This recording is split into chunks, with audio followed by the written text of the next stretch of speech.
Okay. All right. Testing. 1 2 1 2 testing 1 2. Um it's probably not the best background hairstyle with this, but it's not about looking pretty or anything. It is about getting the ideas there is about getting the ideas out there to have them as a collective memory, but also as a way for people to learn. So when we were during COVID times, I was a graduate student during COVID getting my master's degree at Our Lady of the Lake. And in order for us to send our presentations, in order for teachers to view it, we either had to do one of two things, right? We had to log into Zoom, record ourselves, send it over, or we had to figure out another way to do video. Um, and so the other videos on my channel are essentially about at least two, three, or four of them do contain information from my graduate course about like a journal I would eventually like to open. There was a mock-up of that. There was also I took a plague literature course, and there is a video and things about that. And not only has it been very helpful for me, having been able to go back and looking um more on memories wise, or saying like, what did I say during like this presenter? What did I say during this paper? Because graduate school, especially PhD program, is a combination of all of these collective works, is a collection of you throughout your entire, oh, excuse me, lifetime. So I they have been very helpful. Recently, I gave one of the links to a friend and said, "Here, you can view this video. It has some information that could help you with your paper. Maybe it can show you where to look, or maybe it can start a conversation a little bit, something different that you might not have thought of." And it was very helpful. We had a very enlightening conversation about it. Some things that I did not think about putting in that presentation were pointed out, and I thought, you know what? I got to start doing this for my PhD journey. So that way I do have a record. And while I do like a record to view back, and record of memories, and maybe it could help with my dissertation. And maybe it can help you at one point or another, right? So that's what we're doing today. You might see me in the same t-shirt because it's about getting the information. The information is what is most valuable in these things. And while I do have a YouTube account um, for my PhD email and things like that, I I use that one more for teaching. So I record videos there of what, like, oh hey class, like this is Miss G, like this is what we need to work on, this is what we need to do, this is your T. So this is something that's completely different. And also because while I am associated with the university, my ideas came before and will likely extend after that. So these are essentially my own commercial, I don't even think commercial is the right one, but in my own intellectual property. And so that's why I'm keeping this record a little bit differently. So that was just a lot of background information on what I'm doing, what the project is, and why you might see three or four videos that are essentially some presentations that I've done within the last few years. So sit back and enjoy the ride, so to speak. Today we are going to look on a presentation that I did in February of 2022 for Southwest PCA, and it was all about the zombie and the disabled female body. All right, so I did have to sacrifice a microphone so I can pull some information up for us. That's fine. Usually the computer microphone is fine. I'm going to be sharing my screen probably off and on, because that's information you don't want. I do that with my classes all the time. And the sharing can get a little tedious and annoying. Apologize about that. But I was doing something completely different back with these papers.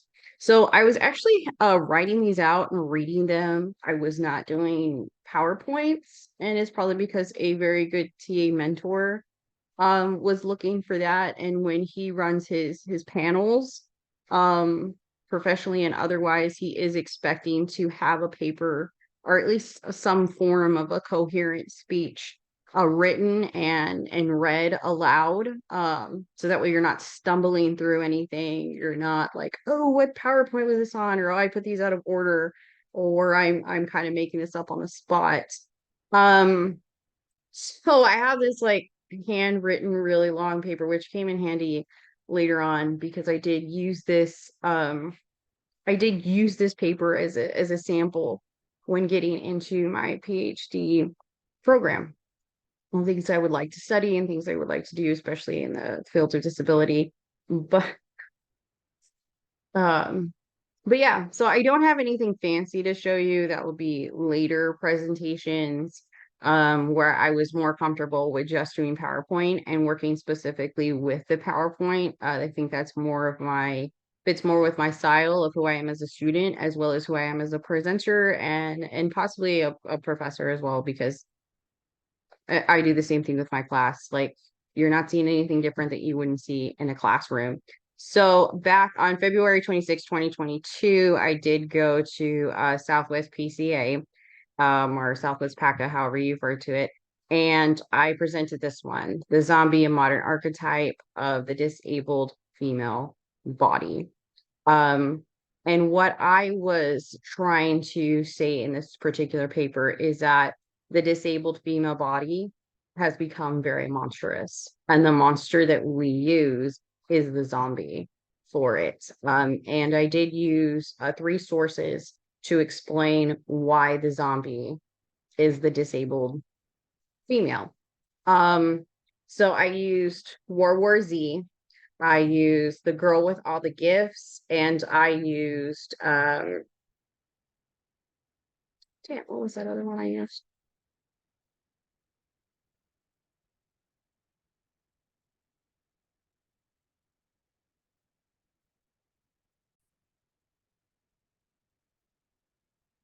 Okay, so quick review. Because this, this has been a while since I read through it.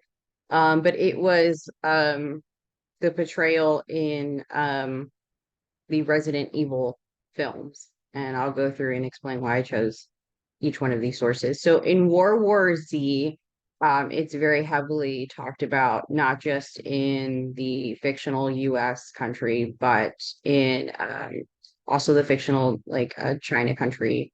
Oh, I'm sorry, China, in the story about how women are used, especially once the zombies come about in the apocalypse. And women are essentially used as cattle. They're used as a way of currency. They're used to breed, because that's like the purpose behind them. And so you can see that with World War Z, when soldiers come in, soldiers like to take advantage of a lot of the women that have been surviving there. So like one soldier talks about why he should have like children in every single one of the states, because that's just what women want to do. And it's really inferred in the story that it could possibly not have been a consensual relationship at that point, especially if you're somebody who's trying to look for food. And then I did look into the next one, the girl with all the gifts. It's also said the same thing. Miss Justinu is saying that she's a prisoner of the base because she cannot leave, because the Junkers in the story will also use her as cattle just to breed and essentially to be milked.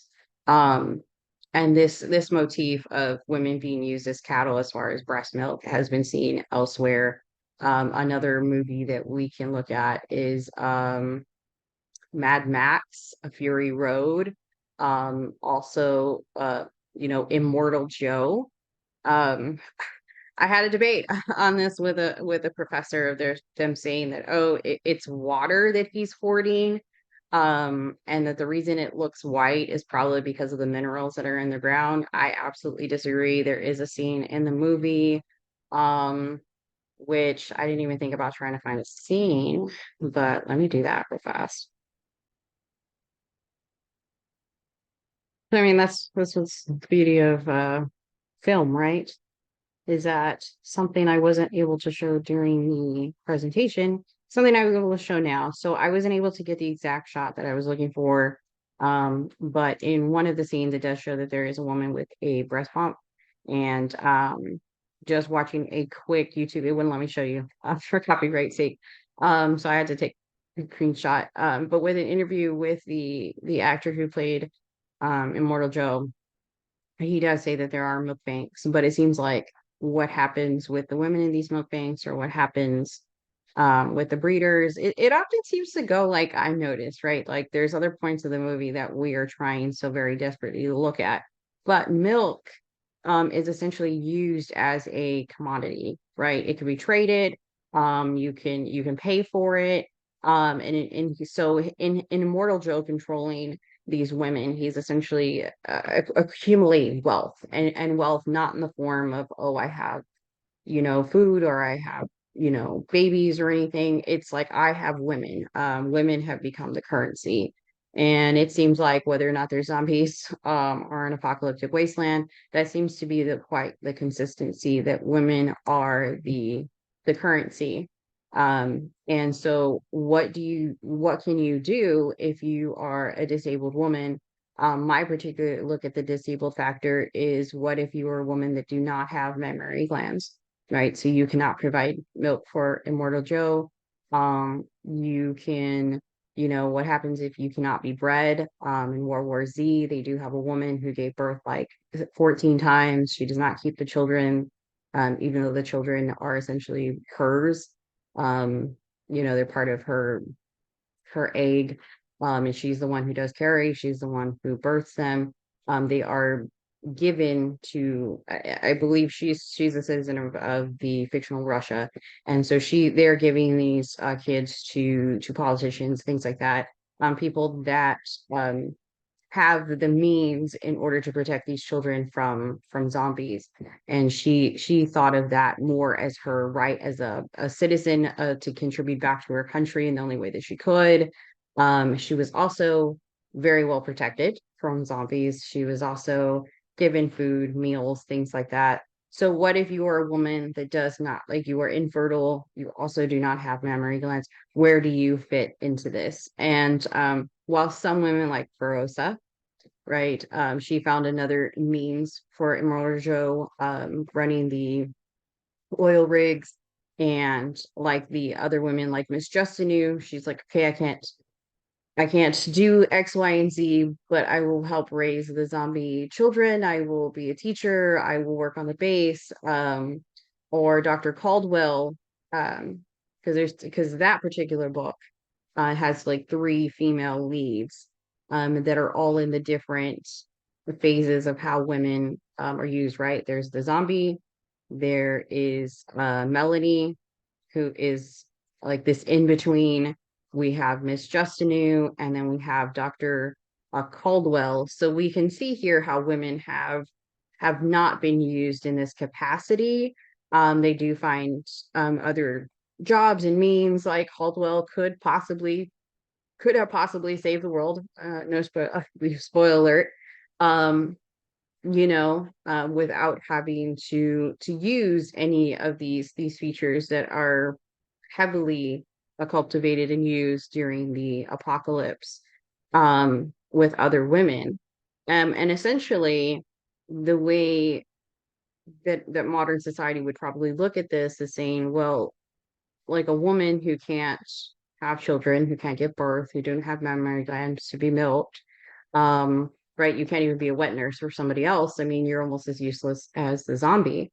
And the zombie becomes this metafictional mother, so to speak, right? If a zombie bites you, if it scratches you, depending on the genre, um, you depending on, yeah, which verse, which zombie verse that you are in, the zombie becomes this metaphysical reproduction representation of a woman.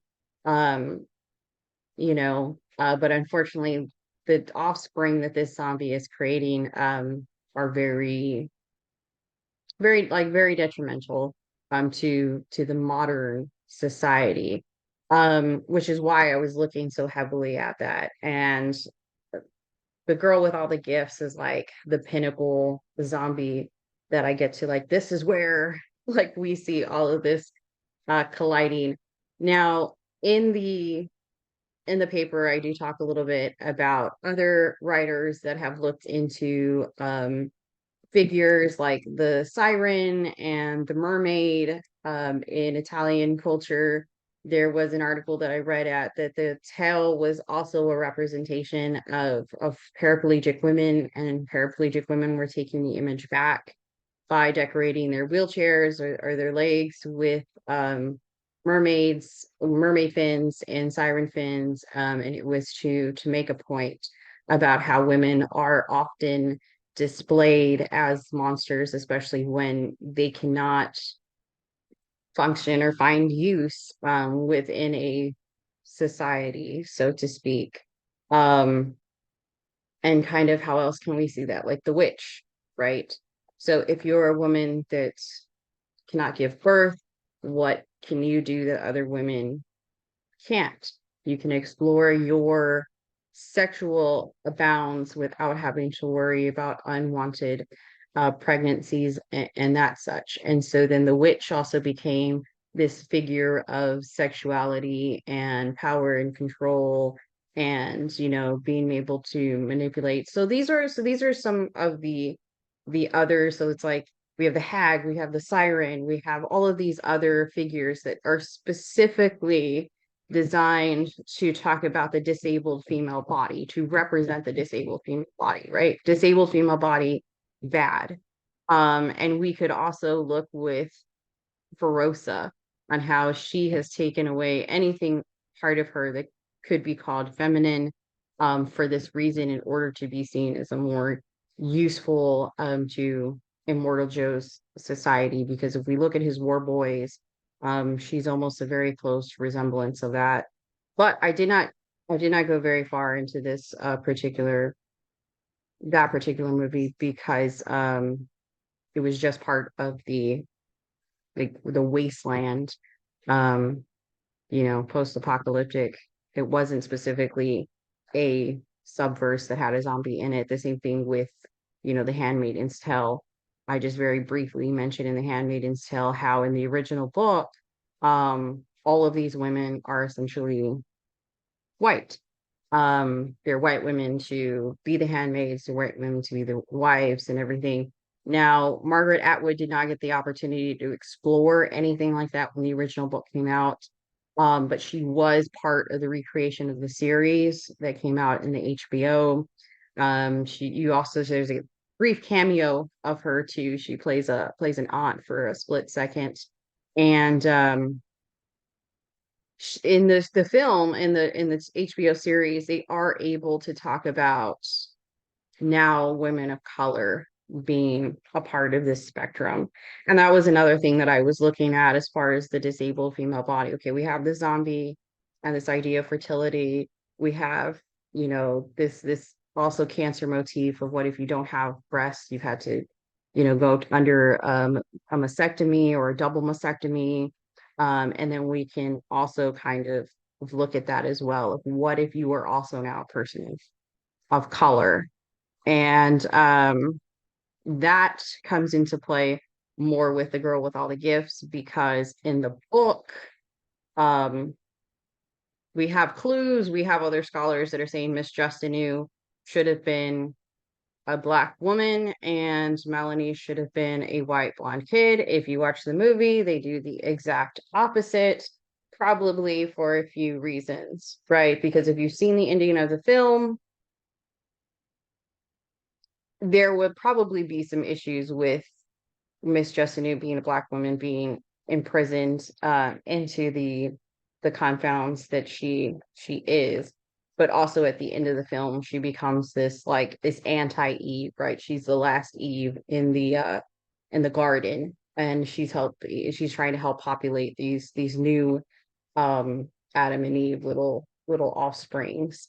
And so there might have been a producer or two that didn't want that either. But Melanie is a strong, Melanie's name, it says in the book, is supposed to represent someone of dark skin. It's page 1, right? This is my name, means dark skin, but I'm not. I'm blonde, blue-eyed, child. So they did also find a beautiful young actress that could represent Melanie both with both of the zombie and human characteristics and features and intellect and everything. So I really do like the movie. So all of these different features that I am discussing do come together in The Girl with All the Gifts, right? With the main female leads. So we could argue too that Dr. Caldwell has taken on also the monstrous persona, right? Being part of the military, she has also removed all features of femininity in order to look like she is contributing in a way. Don't want to give anything away, but she is experimenting and murdering these zombie children in order to find a cure. She is pulling out their brains. So in a way, she also takes on this archetypal figure of the witch, right? She is the anti-mother who is the destroyer of children. Um, and while the book has her a little bit more sinister, there is a scene in the movie where she asks Melanie to pick a number, and the number that Melanie picks is the child that she essentially experiments and kills. So there's a little bit more of this symbiotic, mother relationship there between her and Melanie in the film that isn't there in the book. But she also becomes this really dark figure who's trying to encapsulate the world. But Melanie does get the best of her because Melanie has decided, no, I as the zombie um will be able to live in this world. So she is the next phase of the evolution, right? It says that she only has to eat meat. She doesn't have to eat other um, foods in order to stay healthy. She doesn't have, a urination system. She doesn't get cold. The amount of pain that she feels is very limited as compared to somebody else. You can't kill them unless you sever the brain from the spinal cord. So there is essentially in the stage of evolution, the zombie um is a little bit more powerful than humans, which is why essentially they don't survive at the end. And it seems that the gift that she has is intellect that she's trying to pass on to the zombie children so that they're not acting like zombies, they're not acting like animals, but they're acting more in the sense of who we are as human beings, being able to create, being able to tell stories, being able to read and write, and other things of that nature. Also, with the main thing that I'm talking about with women of having um, no breast and having, the inability or being infertile, and that is what essentially became this figure of the zombie, right? Melanie is able to do that. Dr. Caldwell does determine that the reason there's so many kids popping up is because they do have zombies that are probably having intercourse, um, because it was part of their memory, probably part of the reptilian brain, so to speak. And while they don't have things that we have like consent or any type of conversation, they are still able to reproduce. These children are able to come out of the womb, essentially able to take care of themselves. They don't need milk. All they need is meat, right? So many of the features that the original zombie was designed to display of the disabled female body, Melanie has been able to overcome. She will possibly be able to produce children in the future. Her children are not reliant on her being, milked or used as cattle or anything of the like. Um, so this was a combination of women in very different aspects and stages coming together in this book and gripping the motif of who the disabled female body is and changing it more into this Melanie, imago Dei of much more power and intellect. And especially if we look at Miss Justinu as this the last, Eve in the garden, so to speak. These children are also going to be a recreation of her, everything that she's taught Melanie, everything that she's going to teach them, from this portable, concealed Garden of Eden, um, is also going to be a part of that. It probably will be a part of their lore as well as who she is as a person. Dr. Caldwell will be the evil person. If any of these characters had been male, it would not have worked, right? The male character, while he was, strong, Sergeant Parks, while he was very strong, very capable, while he was also very menacing to Justinu, right? He threatens to throw her out of the army. Threatens to give her to the Junkers, things like that, in order to keep her compliant. He is he also doesn't make it, and Melanie is the one that kind of ends that for him. So in a way, it's also showing this idea of female strength and resistance. What I did that was probably a little unique, for this particular panel, is I did use Gloria Anzaldúa and her idea of conocimientos in order to discuss Melanie a little bit and going through those stages and how Melanie is Melanie's zombie when she allows the zombie to come out, when she's protecting Justinu or when she's trying to hunt, is the shadow beast.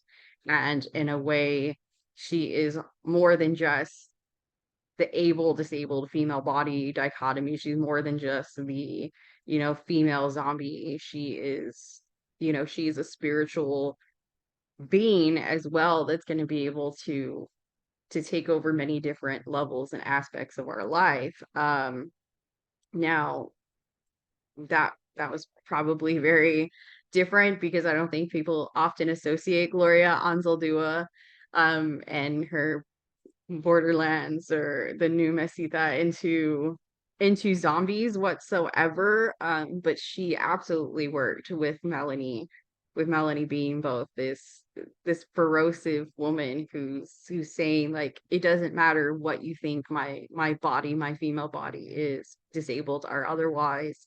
I have my shadow beast to take over and be, and to take over any of the spiritual aspects whatsoever. And I don't think anybody in the panel, was expecting Gloria Anzaldúa to come out. I don't think many people in the audience knew who she was, so I was really glad to just kind of bring that out here in a zombie panel, a little bit. So I also used this paper to kind of focus up, like, let me show you what I was like, as I went through and kind of dug it out a little bit.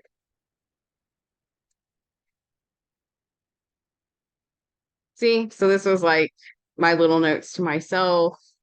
I use this more as, like a speech. This was a speech. This was something that I was meant to talk about. This wasn't, what I would like read in a journal or anything like that. These were just little notes in case somebody had asked questions, but this is what I was working with. Um, So see, there's where else it. And then I did also mention like the last girl, things like that. For anybody who has been in, anybody who has been in a horror panel, is probably very familiar with Claire Cover's, Man, Women, and Chainsaws, where she does one of the like first and major gender examinations in horror films. The zombie is still part of the horror category, so I did have to lay some contributes to that in a way, but this might not have made, whatsoever the end cut. And then with Resident Evil, I mean, we do have to, I think I did talk a little bit about the Alice character, because Alice is supposed to be, um the T virus perfection, which is, again, she is, for Alicia Morganson, she is, right, she's like again, they're trying to get rid of this disabled identity of who she was, and she becomes Alice, who's basically um, a mutation of the zombie virus, and why Alice does have her powers. And then we also see this parallelism with the disabled factor in the second film as well, when they send Alice to go get the, I'm forgetting some names, but they do have to go find this little girl. This little girl's also being injected with the T virus and is trying to stop her from getting a congenitive muscular disease like her father. So again, her father is trying to weed out the disability in his daughter. I'm sure we can talk about many different factors of why he's doing that. But it's the same idea of trying to control, manipulate, and change this idea of the disabled female body to create like this perfect Alice, so to speak. Now, while it's a parallelism, it didn't do quite as well next to the girl with all the gifts and things like that. But it was another thing that I mentioned. So here is my final list. Now I did take all of these notes, I did take all of these edits and everything, and I turned them into my so for my PhD writing sample, this was the final product that I came up with talking about this. I did do some other analysis and did put some other things in here, but this is what I used to show my PhD department some of the things that I was interested in as far as gender studies, as far as horror stories, pop culture, other references that I was disability studies that I was very much interested in contributing. So this was the final product that I turned in, and hey, I'm here now. So I think I did something right. So I apologize if this movie was like a little like up and down here and that, pauses here and there. That is why I now do PowerPoint. So this is an absolute representation why I no longer write and just read them out.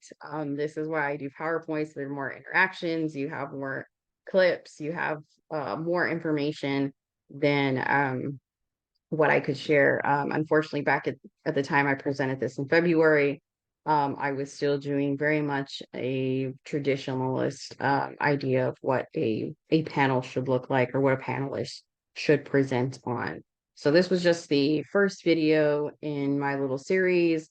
So I apologize if it was too long, too here, there, everywhere. But like I said, it's about the information. If this can help you in a future project or paper, please make sure and cite me. Um, you can cite this video, you can cite any of the references that I've had. But I hope this helps. Bye.